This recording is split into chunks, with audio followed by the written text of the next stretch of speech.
E o presidente Jair Bolsonaro afirmou nesta quarta-feira que o governo deve anunciar, ainda esta semana, detalhes sobre a proposta de liberação dos saques de contas ativas do Fundo de Garantia do Tempo de Serviço, o FGTS, e também do PIS/PASEP. Eu converso agora sobre este assunto com o cientista político, professor do INSPER, colunista aqui do Band News, o Fernando Schiller, que já está comigo. Schiller, muito boa noite.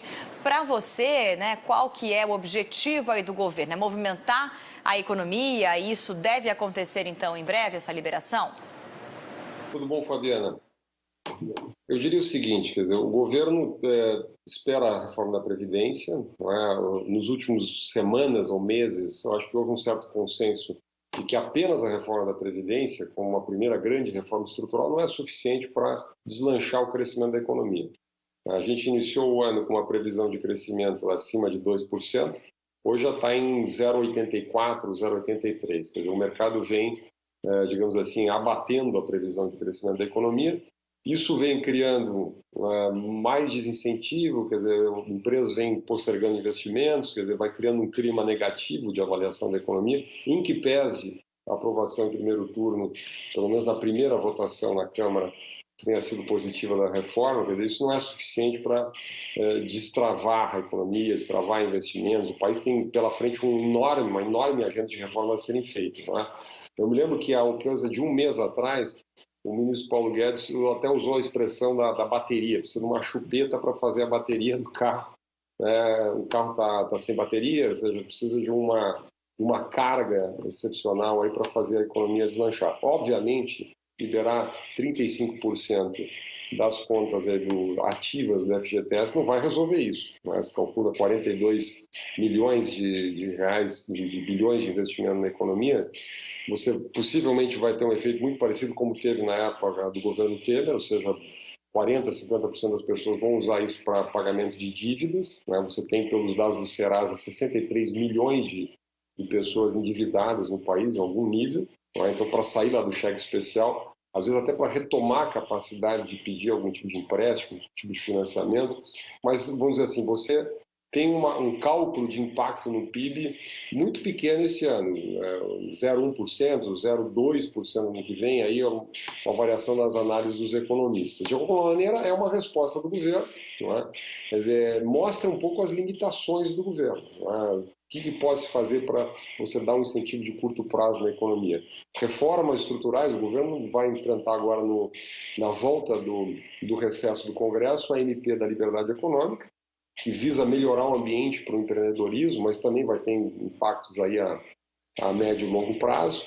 Você tem programas de privatizações que não deslancharam, programas de PPPs que vêm ainda do governo Temer, que vêm sendo bem conduzidos pelo ministro da Infraestrutura, Tarcísio Freitas, mas o fato é que também dão efeitos de médio e longo prazo.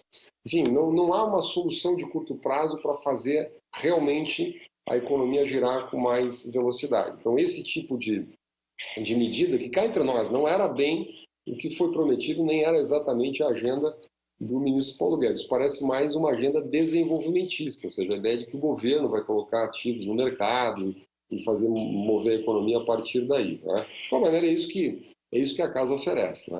Fazendo só uma reflexão mais geral, quer dizer, o fato é que o FGTS é o pior tipo de investimento, é 3% de juros ao ano para o trabalhador. Perde para a inflação, perde para a poupança. Então é um bom negócio retirado de contas ativas 35%. Não é? Pode ter um problema de financiamento do fundo lá adiante. Quer dizer, o governo pode estar resolvendo um problema de curto prazo agora e criando um problema de longo prazo no futuro. Na minha visão, acho que estaria muito mais no perfil do ministro Paulo Guedes fazer uma reforma no FGTS. Permitir que o trabalhador escolhesse o fundo onde alocar o seu recurso num sistema de livre concorrência no mercado e não ficar tudo concentrado lá na Caixa Econômica Federal, num conselho de 24 conselheiros do FGTS, que no fundo são controlados pelo próprio governo. Mas vamos ver o que acontece. O governo deve anunciar amanhã um pacote de medidas de incentivo à economia, desburocratização, deve reforçar o tema da MP da Liberdade Econômica, anunciar mais detalhes sobre essa liberação do FGTS, que deve dar um impulso a mais nesse voo de galinha que vai ser o crescimento aí esperado da economia em 2019.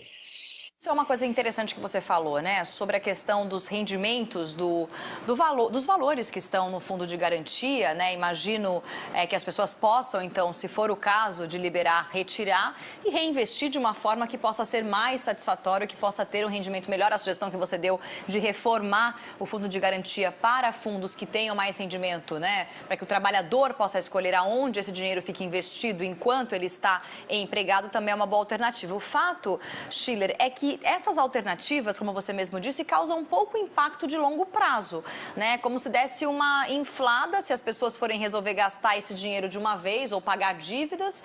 Quer dizer, tem uma movimentação, mas em longo prazo isso não se sustenta tanto, né? Fica esse ponto, talvez seja uma forma de aumentar o fluxo de caixa na economia, mas isso é por um período limitado, né? Olha, Fabiana, eu digo o seguinte, o FGTS foi criado nos anos 60 em substituição a chamar antiga estabilidade no emprego. Depois de 10 anos, o trabalhador tinha lá uma regra de um tipo de estabilidade no emprego. Na época foi uma ideia positiva, havia originalmente concorrência.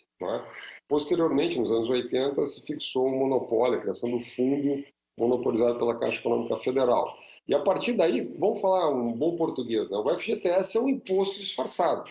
Na medida que o governo toma dinheiro, toma lá os 8% do salário do trabalhador, põe num fundo compulsório, né? Você tem 9 alternativas de retirada, como a demissão, aí você tem a multa rescisória de 40%, compra de casa própria, quando faz 70 anos, algumas outras.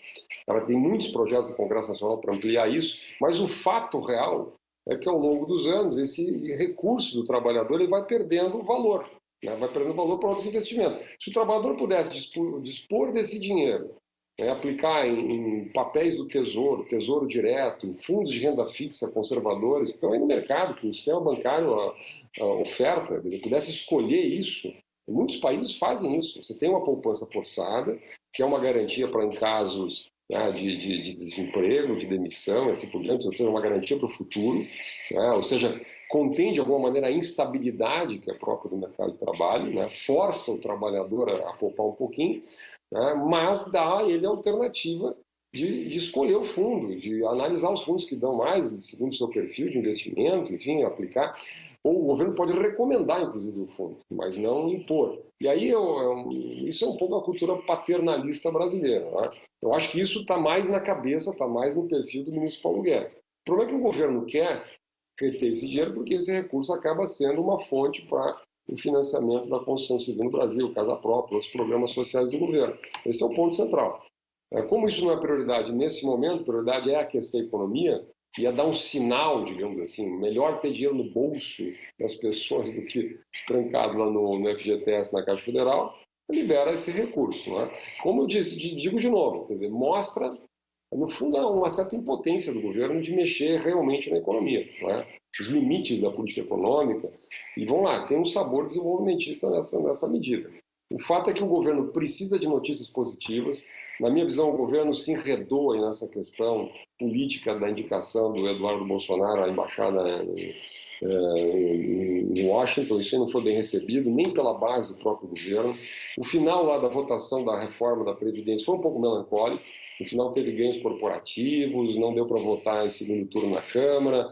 Passou a ideia de que no final o próprio governo sabotou um pouco a reforma, acabou tirando potência fiscal, né? Acabou defendendo certas corporações, a gente já analisou isso aqui no jornal. Então o governo não vive exatamente um bom momento. Quer dizer, o momento é de apresentar algum resultado, né? E o governo vem sendo cobrado, ou seja, agora que entrou no recesso, que passou um pouco a onda da reforma da Previdência, o assunto só vai ser retomado em agosto, o governo precisa apresentar resultado.